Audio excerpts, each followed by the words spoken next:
Welcome, everyone, to another edition of Unravel Your Mind. I'm happy to have you here on this Sunday, 11:11 Pacific time. We're here to help transform relationships to love and to life. So I've got a lot of questions, and I encourage you to ask questions in the chat. If you're watching me live, if you're watching on replay, please put it in the chat. I'll be happy to answer it today if I see it and get to it, or on the next week's show. You can also submit questions on Facebook at Beth Bell Live or on Instagram at Queen Bliss B. Everyone's name remains anonymous, so please jump over to any of those private messages or put it in the comments below, and I'm more than happy to answer the question. But let's dive in. There's some good ones today that are coming through and some different ones that are coming through. So question number 1.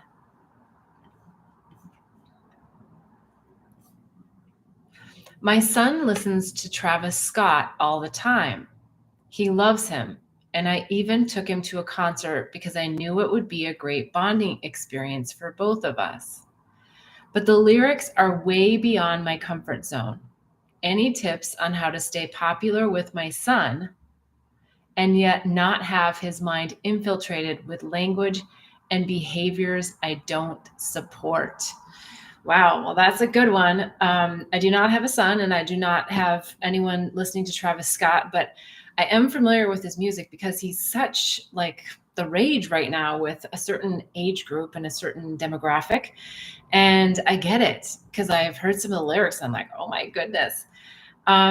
First of all, I think the first thing to always remember is that you are the parent, not the friend.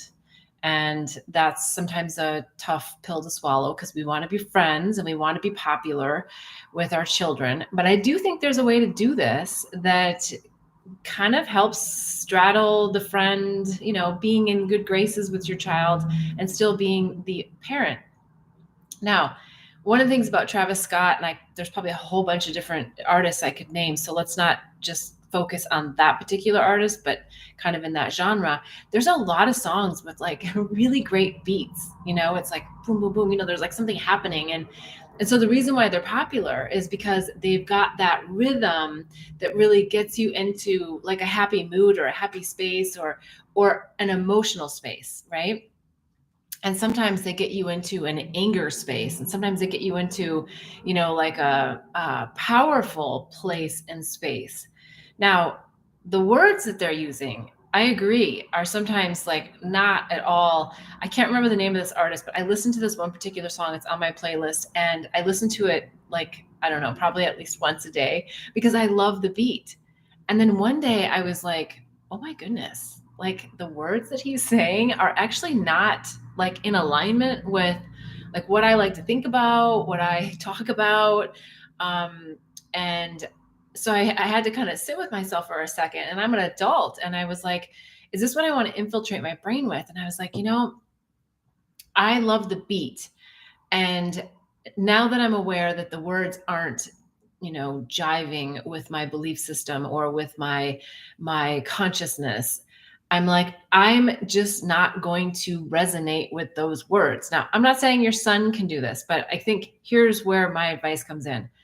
I would take this as an amazing opportunity to sit with your son and say, hey, like we both like Travis Scott for various reasons, probably different reasons, but I want to bring your awareness to something, the lyrics and what's being said in the lyrics. And Spotify, I know, has this, probably most of the listening platforms where you can actually get the transcripts. Sure, you can type it into Google and say, what are the lyrics for and the song, and just say, let's just review one song. Let's just take a listen to this and, really think about what's in here. I just want you to be aware that these are the words that are being sung and that this is not a behavior or an idea or whatever, the way that, we know to treat other people. This is not acceptable. The lyrics are not acceptable. And I just want you to have awareness that you are infiltrating your brain with these words.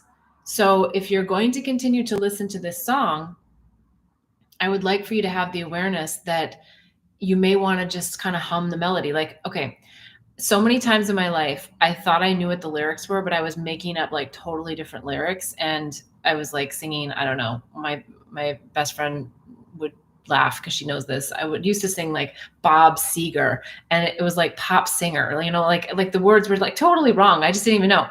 So my point is perhaps your son can infuse a different word, or just really recognize that energy is what he's picking up on, the beat is what he's picking up on, and that the words aren't appropriate. So I know that was kind of a long answer, but I think if you feel into it, it makes a lot of sense because it's such an opportunity to get into bigger topics.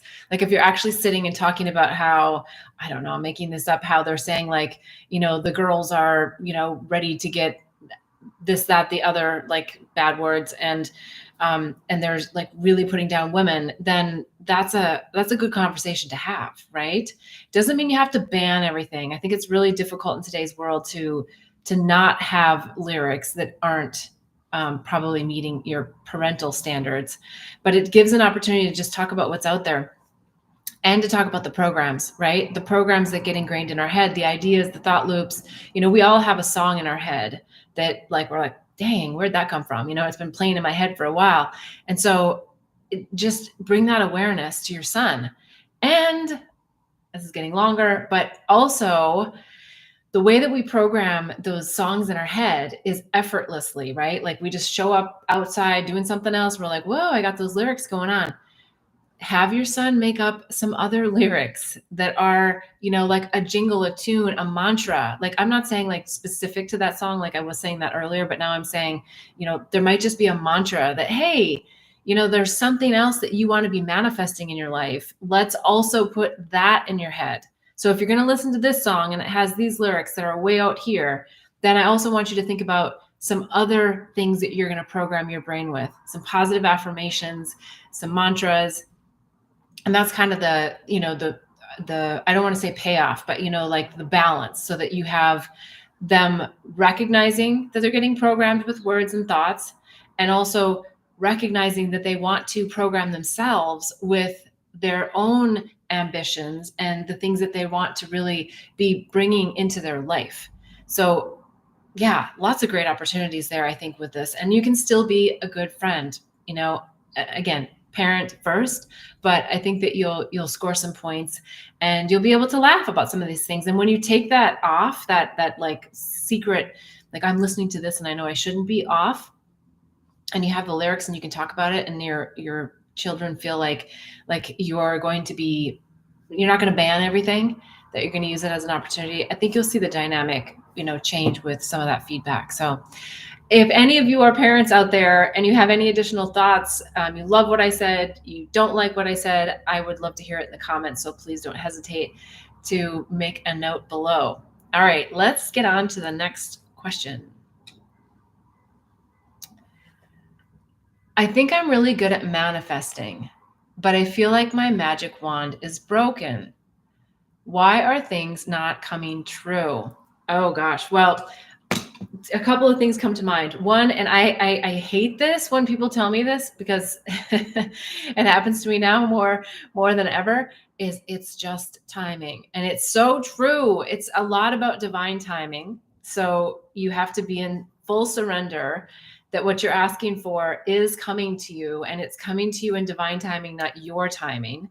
Your higher self, the universe, knows when is the best time.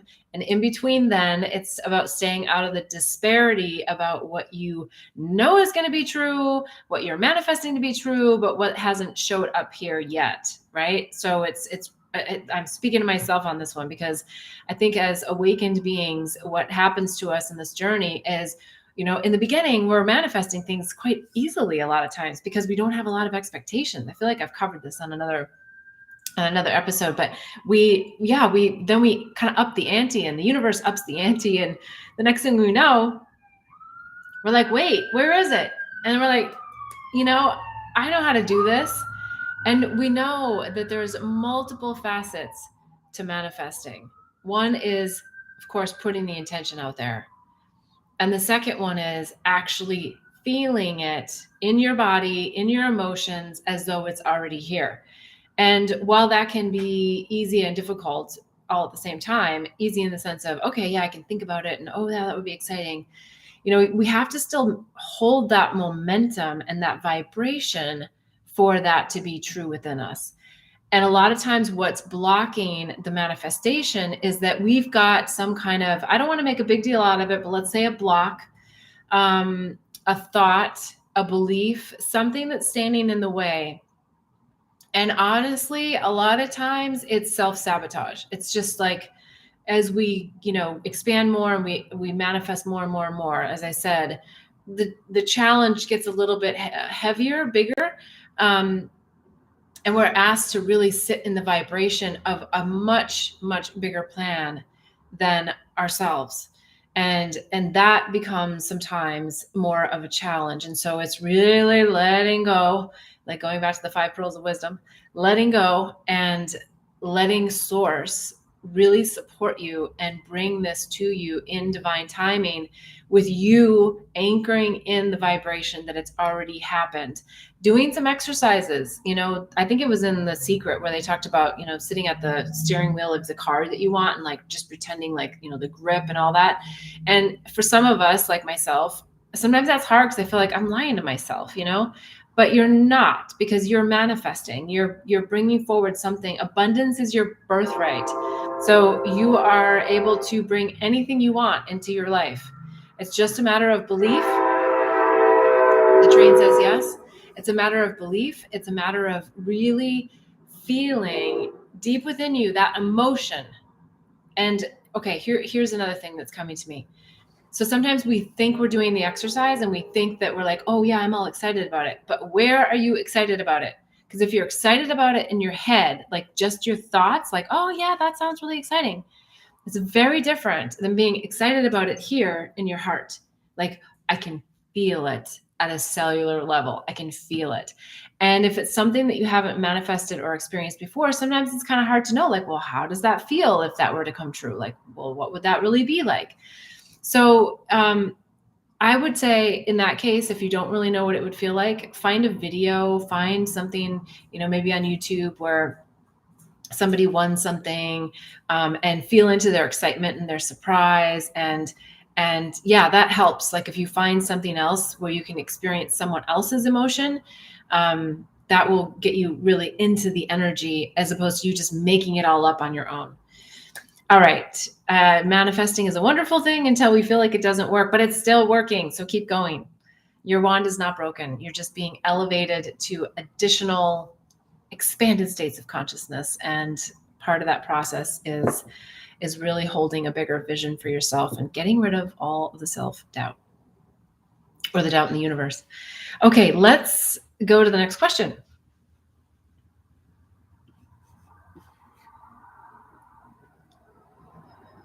I was just diagnosed with herpes and I'm devastated. To make matters worse, I have to tell a new partner that I've recently become intimate with. I'm petrified to share the news with him. How should I approach this?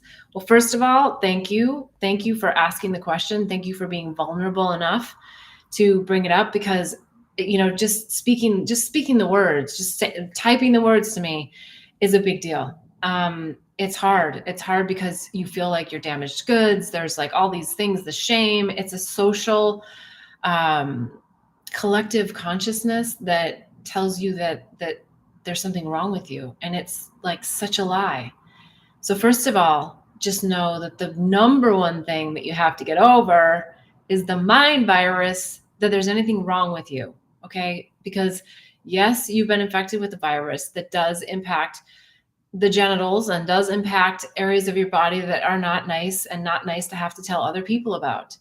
However, if you had the flu, someone would bring you chicken soup. Someone would be taking care of you. And so we have to get away from this leper idea that there's something wrong with you. And it's a created concept. And I can tell you from firsthand, if you haven't watched any of my videos, if you haven't read my book, Angels, Herpes, and Psychedelics, Unraveling the Mind to Unveil Illusions, where I talk about what happened to me and how I was infected with herpes and how devastating it was, please pick up the book if you're interested. Listen to my playlist here on YouTube. I've got a whole playlist on herpes. I've had lots of conversations with other people, sexologists, a homeopathic, naturopathic doctor, and there's so many great tips and tools. Now, specific to your situation, it sounds like you just found out, you've had intimate relationships with someone when you didn't know, and now you know you need to share with them. And I think you're in a beautiful situation because it opens a communication that can be really, really incredible for intimacy in the future. Now, it depends upon their reaction, but I want to make a really strong point here that their reaction is based on their lens of perception. It's not about you. And immediately what happens is people want to take someone else's reaction about themselves. It's natural. Why wouldn't you? You feel rejected. You feel heartbroken. You're like, oh my gosh, I thought this was somebody I really wanted to be with. All of those things. It's about them once you've told them. And it's going to tell you a lot about who they are. So that's why the situation can be incredibly beautiful, because how they handle it, what they say, how they react is going to give you an idea of like, how is my potential partner, if someone, if you've been dating them for a while or maybe not, how are they going to react under like dire situations or difficult situations in general, but specifically this one, like how fearful are they? It's not about making a judgment on them. It's just about making an observation, and it's about you sitting in you and you really being in your truth. So let's take it just a few more steps. What do I say? I get so many people that ask me that. What do I say? And I say that you say the truth. I am petrified. I was recently diagnosed. I hardly know what to say, but I care about you, and I feel like it's so important that we have this discussion now, because I'm also concerned that we've already been intimate, and there's always a risk that it can be transmitted. And I don't know if I've infected you or not. And I want to have complete transparency, and I want to work through this together and see what they say. If you haven't been intimate with someone, that's, a little bit different. You can say all the same things, but it's a little bit different feeling, because then the other person has potentially less charge. Because initially, most human reactions is, oh my God, do I have herpes, right? Like, did you give me herpes? And again, it's about them at that point, and they're going to have to really sit with their destiny. Now, just for other listeners out there, not this particular person that asked the question, if you've known that you had herpes and you just were so scared to tell the person and you were intimate with them without telling them, the time is always now. And it's always about, again, telling the truth. So if that's your situation, please go to that person and say, I'm really sorry that I didn't have this conversation with you earlier. And I didn't because I was so enamored with you. I so want to be with you as a person. And I'm so excited about our relationship that I didn't want to jeopardize it for anything. And I know that it wasn't responsible for me to get into an intimate situation with you before we talked about this, because I was so scared of the rejection. But I hope that you'll be able to talk with me and that we'll be able to work through this. It's such a different experience when you just tell the truth. And I got to tell you, over the years, the handful of people that I've had to tell that I moved into an intimate relationship with, I cried every time. And there's nothing wrong with that either. It's like, it's so diffused for me at this point, but it's okay to be emotional about this. In fact, I think if you're not, that's hard for the other person, because if you are, then you're sharing like your own devastation with them, and you're being so vulnerable. Please don't be scared to be vulnerable. The other thing that comes to mind is there's a lot of people that end up being in that situation, and then they ghost the other person, especially if they think it's possible that they might have infected them. They just are like, oh my God, I'm not going to write them ever again. They ghost them because they're just embarrassed. They don't know what to do. They don't have the balls to like say anything. And they feel bad that they've already been intimate without actually telling them up front. And please don't do that. don't do that to yourself, because unfortunately, that ghosting, interesting use of words, always comes back to haunt you. It will always haunt you. And if you are the other person that doesn't have herpes and somebody tells you that they have herpes and you don't have the balls to actually have more conversation with them and you ghost them, I'm telling you, it's going to haunt you. And I just want you to know that you've caused more trauma for that person. And this is about truth telling. This virus is not a killer, okay, people? Herpes is not a killer. Herpes is a mind virus, if nothing else. You can have a partner that has herpes and not get herpes. I can tell you from firsthand experience. My last partner, we had sex all the time. They didn't get herpes, okay? It's possible that if you're very cautious when you know that you're potentially having an outbreak, that you do some really basic things like eat an alkaline diet. If you're taking some of the prescription medications, that helps. If you're wanting to do herbal, there's so many options. You can hear all about them in my herpes handbook. If you go to bethbell.me, I've got a whole handbook on this. So I'm not going to spend the whole hour on this. I just want you to know that there are so many resources, and to remember that it's a check engine light. Okay, so I've digressed because it's a hot topic for me. I just think not enough people are talking about it. And if everyone just talked about it and just diffused this ridiculousness of the shame and the disappointment and the betrayal that we all feel, then we could be moving through this really fast, and it creates a bonding opportunity. In fact, maybe on another episode, write me in the comments if you want to hear more about this. I'll share some of my own personal stories and how some of my conversations went down, some that were really good and some that actually were really hurtful to me and really difficult for me, and how I was able to navigate through them, because I love helping other people speak their truth on a very difficult topic. So please write me in the comments. Let me know if you're interested in hearing more, and that'll help guide me as to, how many more videos we do specifically on this topic of herpes. So again, thank you for the question, and I'm happy for, any comments that you feel would be helpful for you to learn more. All right, let's go on to the next question.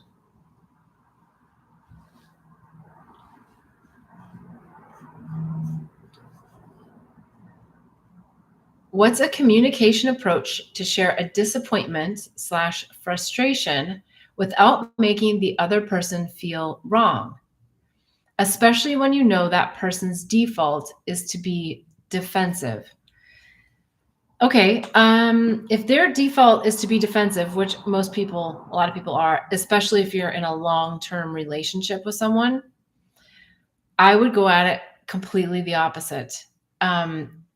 They've disappointed or frustrated you, and I would bring forward what the frustration is, but not with the intention of having them receive it, but with the intention of you hearing from them how they were feeling and what prompted them to act that way, say that thing. So if your intention changes when you go into this, I really want to understand how you're feeling. I really want to understand how I'm impacting you. I really want to understand what the deeper issue is under that comment or that poke or that passive aggressiveness or whatever it is, or that you lied to me, or that you didn't tell me and that felt like a lie, and that it disappointed me. But I want to understand my role in this dynamic. Please help me understand, so that we as a couple or as friends or whoever the person is, parent, so that we can change this dynamic, because it doesn't feel nice for me. And if it's not feeling nice for me, I know it's not feeling nice for you either. So then you're seeking to understand before being understood, that age-old rule. So I would get really particular about how you want to approach it. And if it's appropriate, another thing that's really helpful is when you enter this conversation with the person, if it's appropriate, depending on who it is and what your relationship is, touching, just like touching their hand, touching their leg, touching their shoulder, just saying, I just really want to connect with you on something. Can we just take a moment and just be present with each other? Because I really want to get to this. I really want to understand how you feel.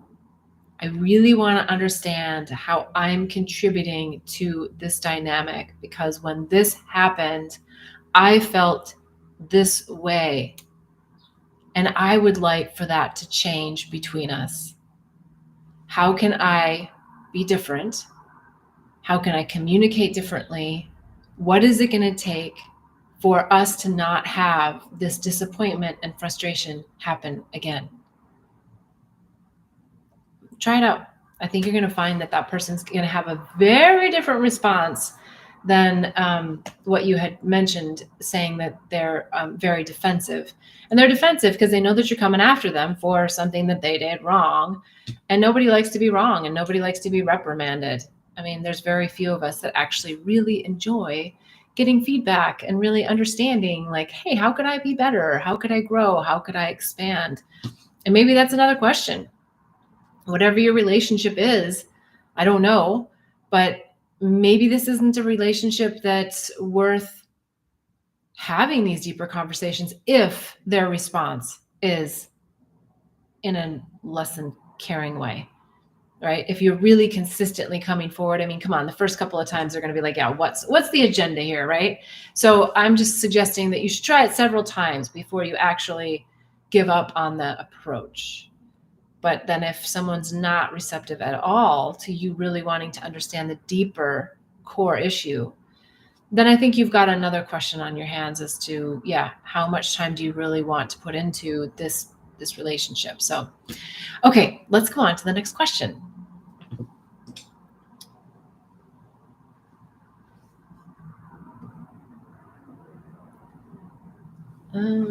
Okay, I've got a lot of sun coming in on my face here. Let's see if I can. Does that help? I don't know. I guess that makes it not as bright. Okay, let's see. Let's see what we can do.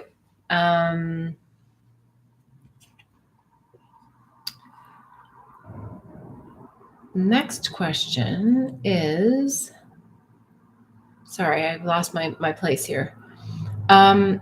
What are some tactics to practice unattachment while in relationship with people who are friendly or early friends without overloading the connection with expectations? Yeah, this is a good one too. It's hard as humans to not have expectations, because we all have relationships, and we've all had a lot of things, depending upon maybe how old you are or where you're at in your life cycle, but a lot of people that have disappointed us. And so that kind of starts to create this response based on previous encounters with people that creates a pattern, right? So part of me feels like, based on the question, that there's a pattern here of, I guess the word oversharing comes, and then wanting that other person to want to have the same desire, to share the same amount, or to have the same level of interest in us than that we do in them. And a lot of times, like, I'm not saying be cold about it. I'm just saying a lot of times just letting go of the idea that they're here for anything other than, it sounds weird to say, but our entertainment, that they're here just to be a reflection and a mirror for us. And whether they're here today and gone tomorrow, like, it's not that we don't care. It's just that I like your word unattached. We're just unattached to what that is. And I think also, when I say that, we have to be unattached to how much we invest in the relationship, right? Like, oh, I invested, I've spent time, or I've been calling this person and they're not calling me back as much, or, whatever that tit for tat energy line is. I'm not saying you're doing it. I'm just saying there's an energy there about a good give and take. And what I've noticed is a lot of times when we back off and it's not that we don't care, but we're just like, yeah, okay, whatever. The person calls. So it's just the idea of, it's a fantasy that we build. I mean, we do it all the time, especially in like romantic relationships, but it's a fantasy that we build that this person is going to fill some particular role in our life. And if we go into it with like just exploration, like, I just can't wait to see what this person is in my life for. Like, I can't wait to see, maybe there's just like another friend that they're going to connect me to. And that's why we've met, right? We don't know. We don't know what people come into our life for. And I'm just suggesting that if you stay in that curiosity mode, like think about when you were a child, like you never had, we didn't have these ideas about somebody meeting our expectation. We just went out and played with them. So just go out and play with them. I think that's it. Just play. And I know sometimes we want more because as adults, especially, we want support. And I get it. I do too. But the more we just are like, okay, like, let's play. And if the sandbox still feels good, let's play in the sandbox. And if we want to move to the swing, let's move to the swing. And if it doesn't work out and I don't like how you swing and you don't like how I swing, then let's find another swing partner, right? So it's it doesn't have to be so heavy. And I think just really being in the play mode and curiosity is the trick to it all. Okay, let's go on to the next question. Okay. I think this one's a 2-part question from the same person. When do you shift the state from negative emotions, masculine doing, and when do you surrender to heal, feminine allowing? A bit of an interesting question because a state from negative emotions, masculine doing, to me are not connected.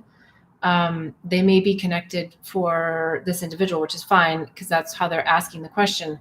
But being in negative emotion does not have to be in a masculine doing mode, but I think it kind of ties in even to the last question, that it's about, I'm just looking at the question to make sure that I'm answering it and I'm feeling into the specifics here, because I think there's multiple things happening. The negative emotions are based on ideas perhaps about what you think you should be doing, which is the masculine. So maybe that's where that's tied in for you. And so it's about unraveling the mind about what that thing is that you think you're supposed to be doing, right? Or accomplishing. I think that's how that's tied in. And so that's just self-judgment, right? That's self-judgment of yourself and expectation of yourself that you're supposed to be doing something else, or doing something at all. And so the feminine and allowing is, as you're saying, the receiving. How do we know the balance? And I think it's quite simple, and yet we make it so complicated that we take the inspired action, right? And sometimes inspired action doesn't always just come like, whoa, like here it is what we do. It's great when it does, when it's a hell yes, like I know it, I'm doing it, I'm going for it. But it's also about really sitting with intention to say, what are my intentions for today? And from those intentions, right? And I hope on the top of your list that your number one intention is to have fun and be happy doing and being whatever you're called to do and be. And I don't know, like, I don't always put that on the top of my list because I want to get down to the list. I want to say, like, what am I going to get done and how am I going to feel good about it at the end of the day? So stop that. Yes, you're going to get things done and you're going to feel good at the end of the day, but you want to feel good all along the way, which is setting that first intention to be happy and to feel good and to enjoy even some of the most mundane tasks, right? That are happening during the day. Some of the things at work that we don't really love to do, some things that aren't really our wheelhouse, just laughing our way through as best we can, maybe laughing under our breath because our colleagues will be like, what are you laughing at? And really finding a way to allow the things to come to us as we're doing, but we're doing inspired action And when we can't take inspired action, we're doing intentional action, meaning we've set our day to be intentional about what we want to accomplish. And if somebody throws a zinger and says, crisis, you got to do this, you got to do this. Okay, I understand that's not your intention to have to do that to-do item. But as you're doing it, it's the energy that you have around it that you're actually wanting to just enjoy it, laugh about it, and let the energy around it flow through. So that's still receiving, that's still, you're giving and you're receiving, you're in that mode, you're really letting the circle happen where you're not judging yourself, the situation, and having a grumpy face about the doing part. It's a beautiful balance. Sometimes we just have to do, and sometimes we're just being, but we have a choice how we're going to feel through each one of those. And I would say choose to be happy. If I haven't answered that question, or I've got it a little confused or something, please let me know, and I'd be happy to elaborate on that a little bit more. Okay, let's see. Is there a way that I can, sun must just be coming in this time of year. So let's see, how can I'm going to just keep moving over to the side. I love the sun. The sun is gorgeous. It's just a little much in my eyes as we're going through these questions. So let's go on to the next question. When is it looping in negative stories, and when is it healing? Okay, I think that was question number 2, or the second part, I should say, of the last one. When it's looping, because you don't feel good about it. You're tired of it. You don't feel good about it. It's not making you happy. And when it's not looping and it's just something that came in and you're like, okay, I get it. Thank you. And you replace the thought with something else, that's helpful. And then you're able to really leverage. You're really able to leverage more the energy around it. I want to make sure I answered that specific, because I have a feeling this person's wording is very specific, and I want to make sure that I capture this. Yes. When is it looping in negative stories, and when is it healing? So let's comment on the healing part. The healing part is when we can let it go and when we don't bring it back in. And I would say this: if you find yourself telling everybody that story when you see them, especially someone who hasn't heard the story yet, and you're like, oh, okay, I'm going to tell them the story, you are in a loop. You are absolutely in a loop. There's no reason to tell everybody about the same story. Tell one person, release it, let it go, journal about it. But if you're telling everybody and it's like the theme of your day, man, you are wasting your time, because you want the theme of your day to be based on something good that's happening in your life, something that you want to be happening in your life, not something that you don't want to be happening in your life. So really focus in on, who am I telling, how many times a day? That's a loop. So stop that. You might think you feel better because you're telling people, but you're not, because you're just imprinting that idea and that feeling in your body at a cellular level, as opposed to releasing it and letting it go. It's a tricky one, I know all too well, but you really got to monitor yourself on this, and you've really got to think about, do I need to talk to this person about this? Yeah, no, I don't. I can let that go. And let it go, and then come up with something else. You can pre-prepare at the beginning of your day, pre-prepare something that you're going to say when that person, that thing comes to mind. And I'm like, I want to talk about that, and say, nope, I'm not talking about that. I'm going to talk about this, and figure out what that one thing is, and just talk about that all week long. Give a little update on that thing, whatever that is. Maybe it's something about work. Maybe it's something, something else that's exciting happening in your life. Maybe it's that your YouTube followers are exponentially increasing. All right, let's go on to the next question.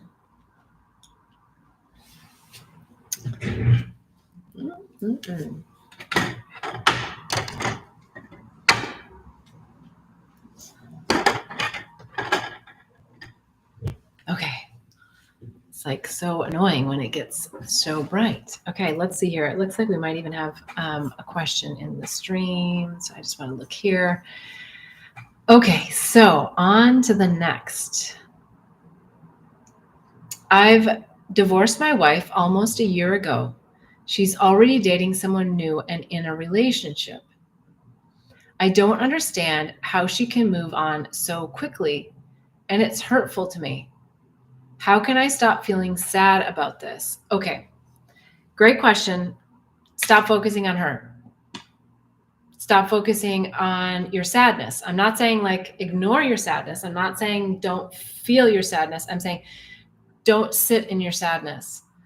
But most importantly, do not focus on her. If you haven't already cut off most of your communication lines, and I don't mean blocking someone, I just mean if you haven't already like really stopped whatever, if you're following it on social media, stop that. If you're making phone calls and texts, stop that.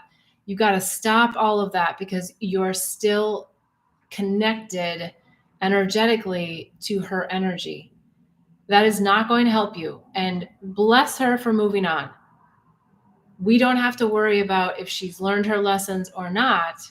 What we what we focus on is, have I learned the lessons that I wanted from the relationship? Even though it sounds like you didn't want the divorce, you on a soul level asked her to come in and be your partner, for you to fall madly, deeply in love with her, and for her to leave you and create this heartache.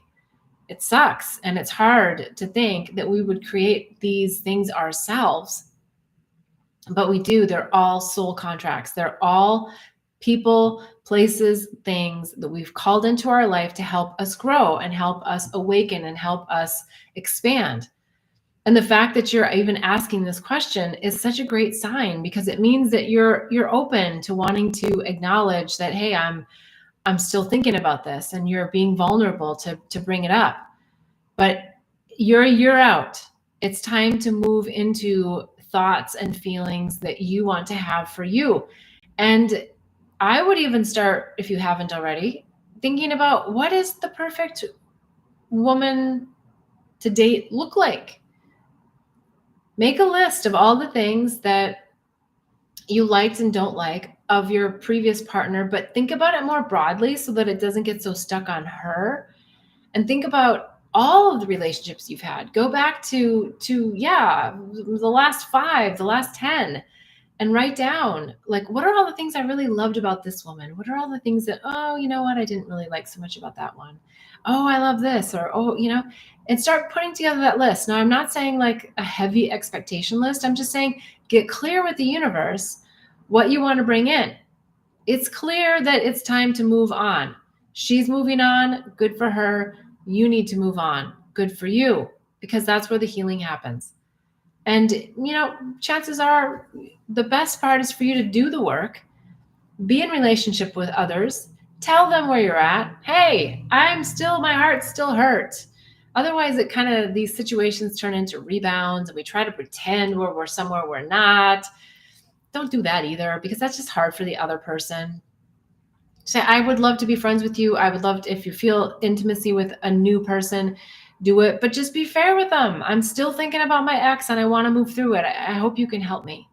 Right? And don't bog down that person with all your woes about the other person, but just be open about where the state of your heart is. That's the important part, that you're legit with yourself and you're telling yourself the truth where you are, and that you're telling others the truth, and that you're getting out of the loops of wanting to tell the same story of, my wife left me, I'm sad, I don't know what to do with my life. I'm not saying this is you, but that where something that a lot of times happens for people, it's like, it's really jolting. The rug gets pulled out. They're like, I don't know what to do now.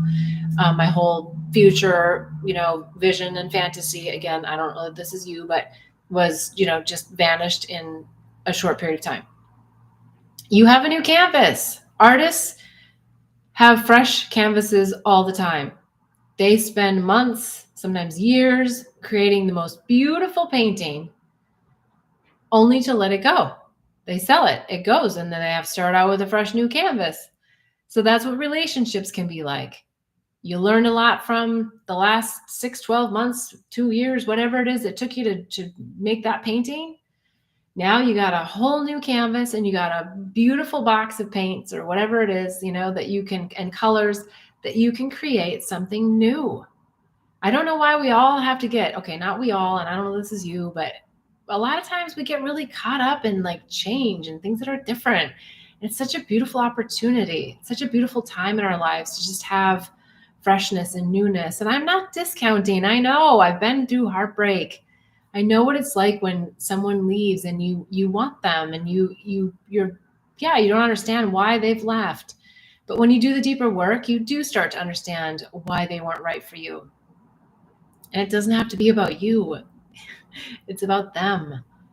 And so just really keep doing the work. You're doing great. I feel it. And keep your heart open, most importantly. Don't let these heartbreaks take you down. You're a beautiful heart. Someone is going to come in and really, really appreciate that big heart of yours and help you get to the next level of your awakening and ascension. And you're going to do the same for them. It goes both ways. Okay, let's go on to the next question.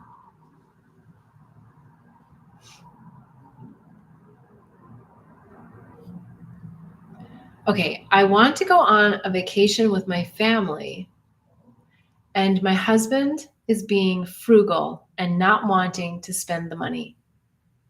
It's super frustrating that it feels like he has control over how we spend our money, and I'm tired of talking about it and not feeling heard. What should I do? Okay, this is complicated because I don't know what your whole situation is and what your finances are and all of that. But the first thing that comes to mind is take your own trip. Assuming that it's not putting people into dire straits or, some kind of a difficult situation financially, just take yourself on vacation. Stop complaining about it and just do it. If it's about your family, then there's lots of ways you can go on vacation that don't have to require a lot of money. It can be a lot of things. It can be camping, it can be overnights, it can be day trips, it can be lots of things that still bring the bonding time. Because I would say go back to what is it about the vacation that you really want? Is it a unique experience with your family? Is it that you want to go to another country? Is it that you want, what is the most important aspect of it? Is it that you just really want to get on an airplane? Is it that you want to stay in a nice place? Is it that you want to experience the ocean? Get really specific about what experience you want to have, what your heart's really desiring. And then I would come at it with your spouse a little bit differently, as opposed to, I want to take this vacation and go here. You come at it more emotional in the sense that you say, I really feel, I'm making this up, I really feel that going on a vacation, sitting next to the ocean, having a refreshing drink in my hand, and our children with us swimming in the ocean would just provide such an incredible reset for me. I would just feel like, whew, I could just forget about the laundry. I can forget about cooking. It would really be a way that I would love to experience the family. Yeah, I know we're here at home, and yeah, I know we can have dinners here, but for me emotionally, that would be so recharging for me. I would really like to do that, assuming that the ocean is one of the things. And then see your partner's response. Because if you're kind of going head to head and toe to toe on this and you're not making any movement, there's something there emotionally that's not coming forward. And if then the emotion gets to, you don't let me, or blah, blah, blah, or accusational about control and all of that, then it takes it in the wrong turn, right? I have a feeling that your partner really cares about you and wants you to be happy, but that maybe one of the underlying issues here is the value of experience and money, right? So your partner may not have the same value placement on experiences in life. There's nothing bad or wrong with that, but then you probably need to come forward with more of why the experience is important to you. And you got to get into the depths of that and then see what their response is. I have a feeling you're going to get a much better response from them. And if they say no, then ask them for their solutions. Especially if it's a man, then, they love giving solutions. So what is your solution? I'd like to have this experience with our children and you. And I can't have it here because we don't have an ocean, wherever you live. And that's how I'm feeling right now. This is feeling really important to me to have this experience. And then see what they say. I don't know that it's about control. I think it's just about a difference in values, and it's something that you guys got to work out because it's a core issue that's going to go across much more than just a vacation, right? If you think there's control with money and all of that stuff, that always plays a really interesting part, and you want to get to the core of that, because that stuff is like brings in lots of crap. Work through it, do the work together. But most importantly, you have to express your emotion, and not in a way that's threatening to the other person, but that, brings your heartfelt side to the table and says, this is how I feel about it. Can you help me? And I bet you'll see something different. Okay, I think we are down to the hour. Yes, we are. I so appreciate all the questions this week, every week. There's great stuff coming. Please write in the comments if you're watching this on replay. I'm happy to answer your question next week. You can go on Instagram, Queen Bliss B, or Facebook, Beth Bell Live, and I'd be happy to answer them next week. So we're here to help transform relationships to love and to life. And I so appreciate you. Wishing you only bliss and love in the next week. See you Sunday, 11/11.